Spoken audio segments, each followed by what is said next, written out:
Al-Quran ini, ingat, bukan sekedar kitab bacaan. Dasar wahyu yang diturunkan dari Al-Quran ini adalah berupa kurikulum kehidupan. Ingat itu ya. Jadi Al-Quran ini bukan sekedar bacaan. Betul kalau kita baca ada pahalanya. Tapi membaca itu adalah gerbang yang mengantarkan pada pemahaman. Apa yang diinginkan dari kita mampu baca Quran itu? Bukan sekedar lancar baca, supaya tahu isinya. Nah, di dalam Quran itu dari Al-Fatihah sampai dengan An-Nas, itu isinya kurikulum kehidupan yang mengantarkan pada kebahagiaan di 3 alam. Dunia, alam kubur, sampai dengan akhirat. Semua kurikulum ini yang mengantarkan pada kebahagiaan tadi, itu bahasa Al-Qur'annya disebut dengan hudan namanya. Apa namanya? Hudan. Nah, semua nabi dan rasul yang bertugas di bumi itu mendapatkan hudan ini. Cuma nanti setiap eranya namanya beda-beda. Sejak Nabi Adam turun pun sudah ada hudan ini. Ya, nanti kita kan masih lihat 23 kan? Nanti saat masuk ayat 38, itu kisahnya Nabi Adam turun ke bumi. Apakah turun begitu saja? Tidak. Qul nahbitu minha jami'a fa imma ya'tiyannakum minni hudan. Faman tabi'a hudaya fala khaufun 'alaihim wala hum yahzanun. Itu konsep dasarnya.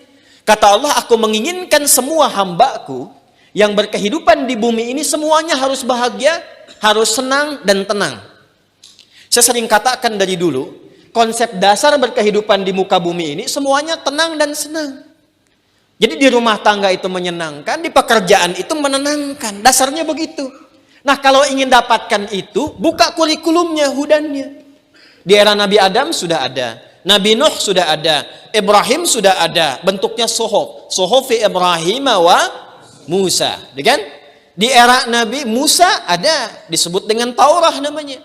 Di era Nabi Isa ada, disebut dengan Injil namanya. Di era Nabi Daud ada, disebut dengan apa?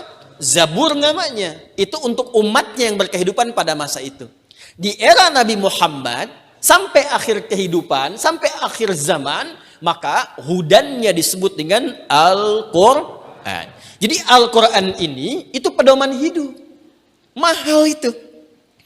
Kalau kita sudah pahami isinya, dan kita bawa dan praktekkan dalam kehidupan, itu yang dijamin langsung oleh Allah pencipta kita akan merubah kehidupan kita lebih dekat dengan kebahagiaan dan ketentraman. Dan itu yang dibuktikan lewat sejarah, merubah umat jahiliyah menjadi khairu ummah. Dan merubah mereka bukan sekedar khairu ummah dalam arti akhlak, tapi berpengetahuan, punya peradaban, dibawa ke setiap tempat pun jadi maju. Itulah Quran. Nah, ini yang ingin kita sadarkan kembali pada umat di masa kini. Bangkit, kembali ke Quran. Kembali itu ya mulai dengan gerbangnya bisa baca dengan benar. Setelah itu pahami isinya. Dan praktekkan setiap ayat Quran itu di setiap aktivitas yang mengiringi kehidupan kita. Jaminannya sudah ada kok. Ya, tuh anak-anak timnas usia 16 itu, ya, yang baca Quran itu, yang ke masjid dengan disiplin itu juara kok. Ya. Tapi jangan dipotong sampai sini kalimatnya. Terjadi olok-olokan gitu kan. Ya, tapi kita nggak bisa pisahkan. Ya, nggak bisa kita pisahkan. Buktinya mereka disiplin sholat kan. Menghafal Quran juga kan. Baca Quran juga kan.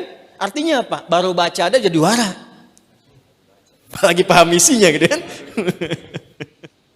Anda baca aja udah tenang. Apalagi paham dan diamalkan. Ya, itu poinnya. Sebagai kurikulum hidup. Tolong tanamkan nih baik-baik.